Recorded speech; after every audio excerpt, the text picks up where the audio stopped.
حەزەکەم دوو نەسیحەتی بچووک بۆ خۆم جا بۆ جەنابتان برایانی خۆ. ئێمە ئەتباعی پێغەمبەری خوان عەلەیهی سەڵات وسەلام قودوە و ئوسوەمان ڕەسوڵ الله سەربەرزیە بۆمان ئوسوەمان ئەوە. لقد كان أو الله يقصد لقلاك لقد كان لكم في رسول الله أسوة حسنة لمن كان يرجو الله واليوم الآخر وذكر الله كثيرا. شيء الله يبيت شيء روجي دعائي يبيت شيء ذكري يبيت أسوة پیغمبري عليه الصلاة والسلام. أسوة ادعانية واتا بيشنگ زانيني پیغمبري ادعاء وبروباغندا هنگاوة عبد الله كري عمر رضا الله إلى سربيت پیغمبري خو لك عبد يتدرو خوي أكا بجورا را أكا تجورا وخوي بوبارنا قرر أفرمي أول شو أنو يجي كرد باش ما لونش أما بيئوتي اتباع أما بريتي لمحبة بو بيغمبري خو أما لمحبة بو الله قل إن كنتم تحبون الله فاتبعوني يحببكم الله خواد أتخوى جويد أتبع الله خوشي بيودا فرمي شوين بيغمبري خو أبكو شوين كوتني بيغمبري خو على همو شوينك براني مسلمانيكم زورم بلا وقرصة قنجي مسلمان لما على كيدا مشكلة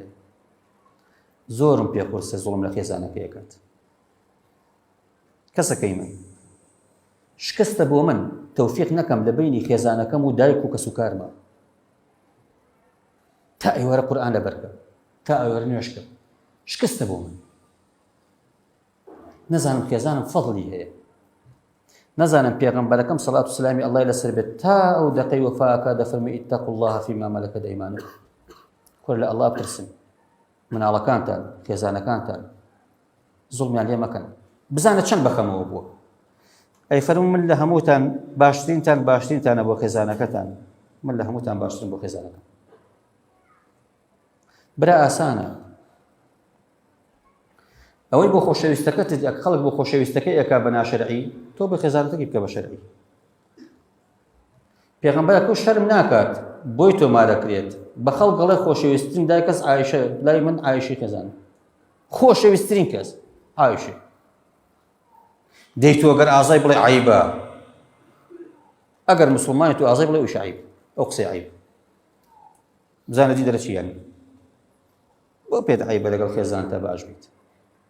ئەو بە ساقە و بە قوربانەی گەنجێکەی کا لە تەلەفۆنەکە و ئەتوێتەوانێ بۆ خۆشەویستەکەی و بۆ نازانم چی و ڕائەکە بە پێ و تۆ لەگەڵ خێزانەکە تا بیکە خێزانەکە لە سەرێک پەنجە بۆ دەوەستی هەر بە قسە زوڵمی لێ مەکە معنای ئەوە نیە دایکت ئێماکەی بۆ خێزانت معنای ئەوەش نیە لە بەرکاتی دایکت خێزان بقێتە ژێسترەوەی چونکە خێزانی تۆش بێتە دایک ئەوش دایکە ناکرێت لە یەک باز نایە بمێنیت تۆ ئازانی دەگەر نەتوانی هەردووشی ڕاگری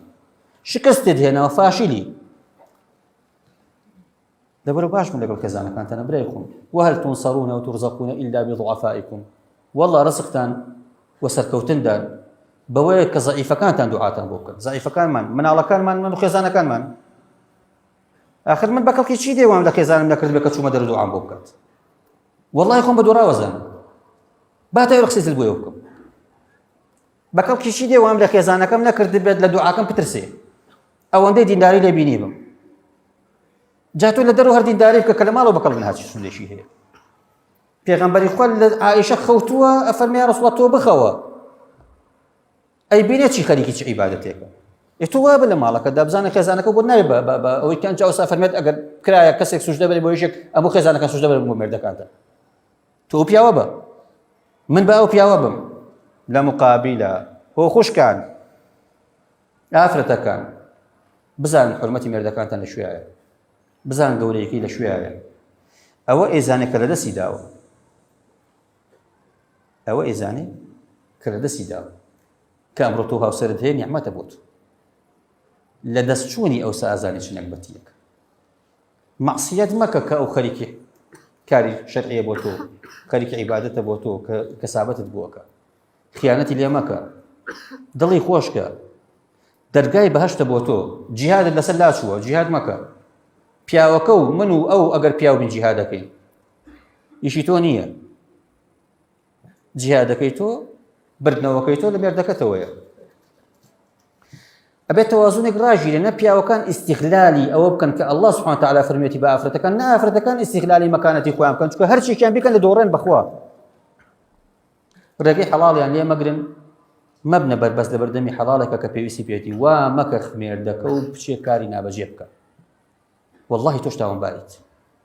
کاری ناشەرعی بکات ئەوەندەی پێ بەخشە ئەوەندەی مەحەبەت و سۆز و خۆشەویستی و جوانی پێ بەخشە کە ئەم مێردە دڵی پێت بکرێتەوە نەکاتە ماڵەوانی دڵی تەنگ ببێت هیوام وایە هەوڵ بدەم برایانی خۆم ئەمە بەکەم مەگرن چێ لەگەڵ خێزانێ وەزعی خراپە ئەم شۆ بچێ چاشی کاتەوە تەنازول نییە چێ خراپە لەگەڵ خێزانێ بچێ چاشی کاتەوە ئەوسا ئیسراحەت خۆشیەکەوێت ناو ماڵەکانتانەوە ئەو مناڵی لە ماڵێکی سەقەت و شکاوە گەورە ئەبێت ئاسان هەڵناسێتەوە الله سبحانه وتعالى بەرەکەت بخاتە ناو ماڵەکانەوە و مەشاکیلتیان هەیە ئامن